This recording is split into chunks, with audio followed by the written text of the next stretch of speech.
بلال بھائی، ہماری جو تاجر برادری ہے، کاروباری طبقہ ہے، یہ جو بزنس مین ہے، ان کو رات کو نیند اس لیے نہیں آتی، کوئی نقصان ہو جائے، چونکہ پارٹ آف بزنس ہے، پروفٹ بھی ہوتا ہے، لاس بھی ہو جاتا ہے۔ اب لاس ہو گیا، اب وہ دماغ پہ انہوں نے وہ بات بٹھا لی، ہائے اب کیا ہوگا، کیسے ہوگا، بس وہ رات کو جب لیٹے وہی چیزیں گھوم رہی ہیں۔ اب دیکھیے کوئی پیسے کھا کے بھاگ گیا، اب وہ سوچ رہے ہیں کہ یار میں پیسے کیسے نکلواؤں، میں اس کو کیا کروں۔ اپنی طرف سے وہ ایک انسان ہے، ظاہر ہے اس کا مال ہے، حلال کا مال ہے، اور کوئی لے گیا تو تکلیف تو ہوتی ہے، لیکن اپنی طرف سے کوشش کریں، مل جاتا ہے تو ٹھیک ہے، نہ ملے تو کوشش کریں کہ معاف کر دیں، کیونکہ کاروبار میں نفع بھی ہوتا ہے اور نقصان بھی ہوتا ہے۔ اب جب آپ معاف کر دیتے ہیں، آپ کا دل صاف ہو گیا، اللہ کی رضا کے لیے جب آپ معاف کرتے ہیں، آپ کو سکون بھی آ گیا، اطمینان بھی آ گیا، اور آپ کے حلال کے پیسے ہیں تو وہ واپس بھی آ جائیں گے۔ ایک شخص تھا، اس کے گھر میں چوری ہو گئی، وہ گائے تھی جو دودھ دیتی تھی، رات کو چور آیا، اس نے گائے کھولی اور لے کر چل دیا۔ صبح کو وہ بندہ اٹھا اور گیا اپنے پیر صاحب کے پاس اور جا کر کہا، حضور رات کو چور آئے تھے،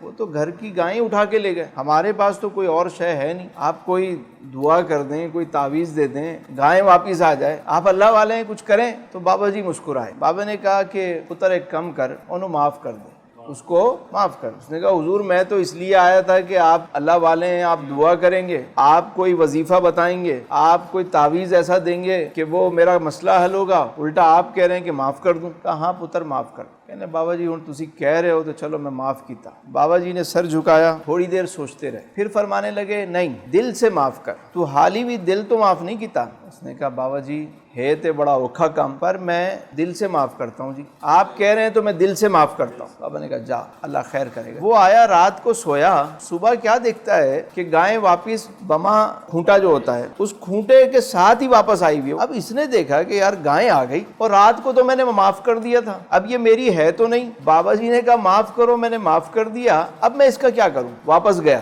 بابا جی کے پاس، کہا حضور ہن کی ہویا؟ کہا جی ہوا یہ کہ وہ آپ نے کہا معاف کرو، میں نے تو دل سے واللہ معاف کر دیا تھا، لیکن وہ گائیں واپس آ گئی، اب میں کیا کروں، میں تو معاف کر چکا ہوں، اب میں اس گائیں کا کیا کروں۔ بابا نے کہا اس کا واپس اس کو کھونٹے سے باندھ، دودھ پی، مزے کر، اللہ اللہ کر۔ نے کہا بابا جی ماجرا کیا ہے، یہ قصہ کیا تھا؟ بابا نے کہا دیکھ بات سن، جنہوں نے تمہاری گائیں چرائی تھی وہ تھے حرام کھانے کے عادی، اور تو نے معاف نہیں کیا تھا، تو یہ تو ان کے لیے حرام تھا، تو نے معاف نہیں کیا، وہ مزے سے اس کا دودھ پی رہے تھے، مزے سے گائیں کو اپنے پاس انہوں نے رکھی ہوئی تھی، بیچ دیتے، اس کے پیسے بھی وہ کھا جاتے، لیکن جب تو نے ان کو معاف کر دیا تو یہ گائیں ان پر ہو گئی حلال۔ وہ چونکہ حلال کھانے کے عادی نہیں تھے، حلال انہیں ہضم ہی نہیں ہوتا تھا، تو وہ حرام کھانے کے عادی تھے، اس لیے حلال انہیں برداشت ہی نہیں ہوا اور حلال مال تجھے واپس مل گیا۔ اگر تمہارا مال حلال کا ہے اور کوئی تمہارے ساتھ زیادتی کرتا ہے، یہ بات یاد رکھیں، وہ کچھ بھی کر لے آپ کو نقصان نہیں پہنچا سکتا۔ اللہ آپ کے حلال کے مال میں برکت بھی دے گا اور اس سے بہتر نعم البدل بھی دے گا، لیکن جو لوگ حرام کھانے کے عادی ہوتے ہیں انہیں حلال کی توفیق نہیں ہوتی۔ آپ ساری زندگی دیکھیں گے جو جسم